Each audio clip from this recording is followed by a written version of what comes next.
Hello guys, तो मैं Sophia और आपके लिए एक और नए टॉपिक के साथ में।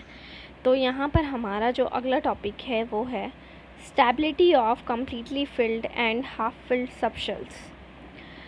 कम्प्लीटली फिल्ड और हाफ फिल्ड सबशेल्स, जैसे कि मैंने आपको बताया था कि जब हम इलेक्ट्रॉनिक कन्फिग्रेशन पढ़ रहे थे तो इलेक्ट्रॉनिक कन्फिग्रेशन के अंदर हमने पढ़ा था कि जो कम्प्लीटली फिल्ड ऑर्बिटल्स होते हैं, सबशेल्स होते हैं या हाफ फिल्ड सबशेल्स होते हैं, उनकी स्टेबिलिटी बहुत ज़्यादा होती है। अगर कोई भी ऑर्बिटल ऐसा है जिसमें, मान लीजिए हम पी ऑर्बिटल को ले लेते हैं, पी ऑर्बिटल में, पी ब्लॉक में 3 ऑर्बिटल होते हैं, तो उसमें टोटल 6 इलेक्ट्रॉन्स आते हैं। ठीक है, अगर वो हाफ फिल्ड होगा तो उसमें 3 इलेक्ट्रॉन्स रहेंगे। तो जब उसमें 3 इलेक्ट्रॉन्स रहेंगे और जब उसमें 6 इलेक्ट्रॉन्स रहेंगे तब वो ज़्यादा स्टेबल स्टेज में होगा। तो उसी स्टेबिलिटी को हम यहाँ पर पढ़ने वाले हैं। तो एटम का अगर हम ग्राउंड स्टेट इलेक्ट्रॉनिक कन्फिग्रेशन देखें, क्लियर, तो वो उसमें उसकी जो एनर्जी होती है वो सबसे ज़्यादा लोवेस्ट होती है। ठीक है, और जो ग्राउंड स्टेट कन्फिग्रेशन होता है वो उसकी लोवेस्ट इलेक्ट्रॉनिक एनर्जी के ऊपर ही डिपेंड करता है या करस्पॉन्ड करता है।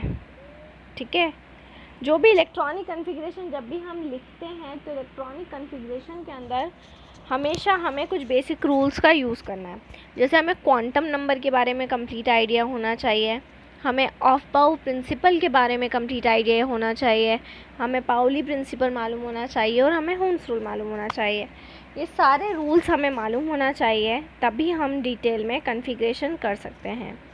लेकिन कुछ एलिमेंट ऐसे होते हैं जब उनका इलेक्ट्रॉनिक कन्फिग्रेशन लिखा जाता है तो वो एक्सेप्शनल बिहेवियर शो करते हैं।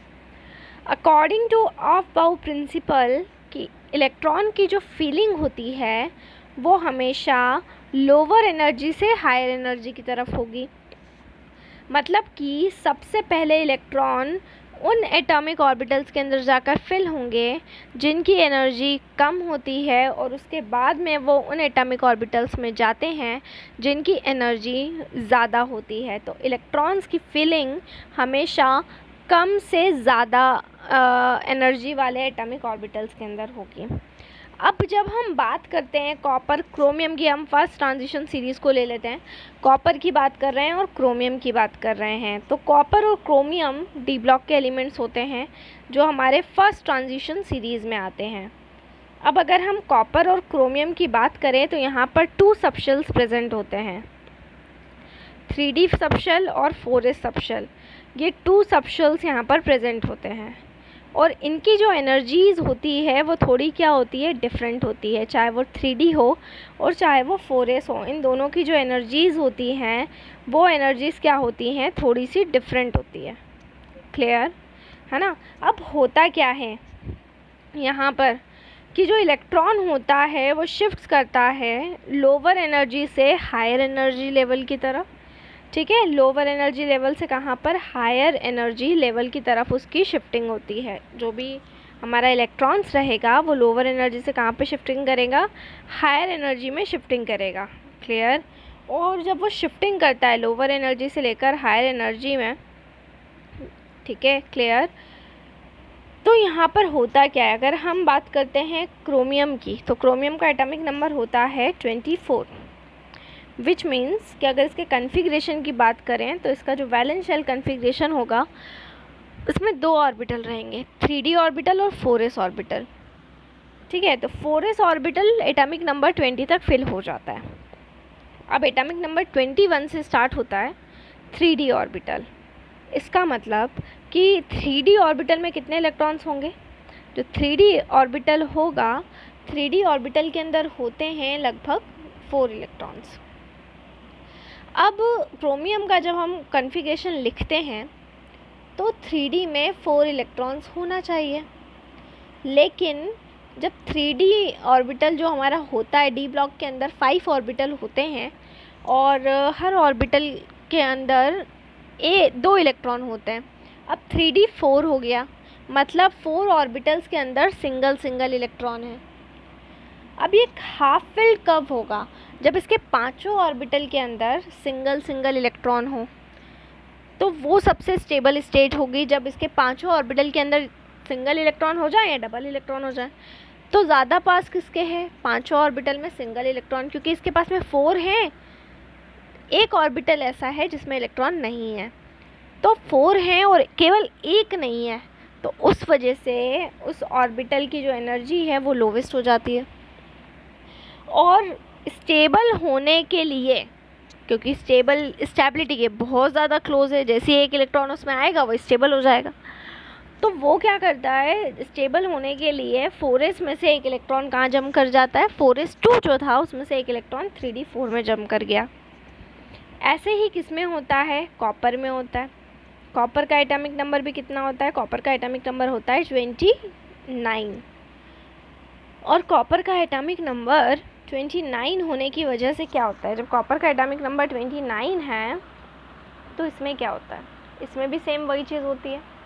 कॉपर में भी सेम वही चीज़ होती है कि कॉपर में भी एटॉमिक नंबर कितना होता है, 29 होता है, केवल एक इलेक्ट्रॉन दूर है फुलफिल्ड से। क्योंकि 29 का मतलब क्या होगा कि जितने भी एटॉमिक ऑर्बिटल है उसमें कितने इलेक्ट्रॉन्स हैं? 9 इलेक्ट्रॉन्स हैं। होना कितने चाहिए? 10 होना चाहिए।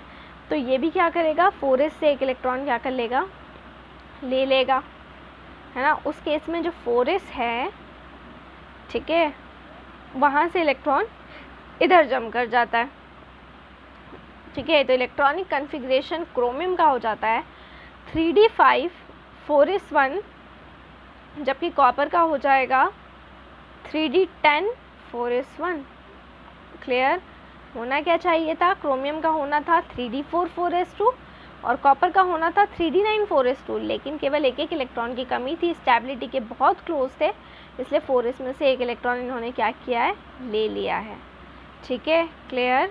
तो इस कन्फिग्रेशन पर ये जो एटम है वो ज़्यादा क्या होगा, स्टेबल होगा। तो एटम का जब भी कन्फिग्रेशन होता है और इलेक्ट्रॉन जब भी इन या आउट होते हैं तो वो स्टेबिलिटी को पाने की कोशिश करते हैं। वो जिस इलेक्ट्रॉनिक कन्फिग्रेशन पे खुद को ज़्यादा महसूस करेंगे, स्टेबल महसूस करेंगे, वो वही इलेक्ट्रॉनिक कन्फिग्रेशन वो एटम क्या करेगा, ऑक्यूपाइज करेगा। तो जब ये एक सीक्वेंस से हट के जब ये इस तरह के इलेक्ट्रॉन का ट्रांजिशन देखा जाता है तो उसको फिर हम बोलते हैं, एक वर्ड से डिनोट करते हैं जिसको हम कहते हैं एक्सेप्शन। तो क्रोमियम और कॉपर उस पूरी सीरीज़ में एक्सेप्शन है, क्योंकि सभी में डी में इलेक्ट्रॉन जा रहा है 1 बाय 1 करके, किसी में भी 4s से इलेक्ट्रॉन जंप नहीं करता, लेकिन इन दोनों में 4s से इलेक्ट्रॉन जंप करता है, इसलिए इनको एक्सेप्शनल टर्म्स माना जाता है। तो ये मैंने आपको पढ़ाया है stability of completely field and half field subshell. इसके बाद नेक्स्ट में हम पढ़ेंगे कि रीज़न पूरा, इसके रीज़न को हम पूरा डिस्कस करने वाले हैं। टेबल तो मैं आपको ऑलरेडी पढ़ा चुकी हूँ, और उसके बाद में लास्टली हमारी जो चैप्टर की समरी है वो हम करने वाले हैं, ठीक है। तो ये हमारा कंप्लीट हुआ स्टेबिलिटी वाला टॉपिक। नेक्स्ट में हम इसका कॉज पढ़ने वाले हैं, बहुत इंपॉर्टेंट टॉपिक है, cause of stability of completely field and half field subshell. तो इसी तरीके से घर में रहिए, सुरक्षित रहिए, ज़्यादा से ज़्यादा पढ़ाई करिए, टाइम को यूटिलाइज़ कीजिए। और अगर आप ऑनलाइन क्लासेस अटेंड करना चाहते हैं तो डिस्क्रिप्शन में जाकर कॉन्टेक्ट नंबर ले लें, हमसे कॉन्टेक्ट करें, हम आपको क्लासेस भी प्रोवाइड कर रहे हैं। घर पर रहें, सुरक्षित रहें, बाहर ना निकलें, बहुत ही ज़्यादा ज़रूरी हो तो ही घर से बाहर निकलें। Thank you so much. Stay home, stay safe. और कोई भी आपको डाउट या क्वेरी हो तो उसे आप कमेंट बॉक्स में डाल सकते हैं। आपको जो भी चैप्टर पढ़ना हो प्लेलिस्ट में जाकर उस चैप्टर का नाम लिखें तो आपको उस चैप्टर से रिलेटेड जितने भी टॉपिक हैं वो सारे वहाँ पर मिल जाएंगे। सो घर पर रहें, सुरक्षित रहें, stay home, stay safe. Thank you so much.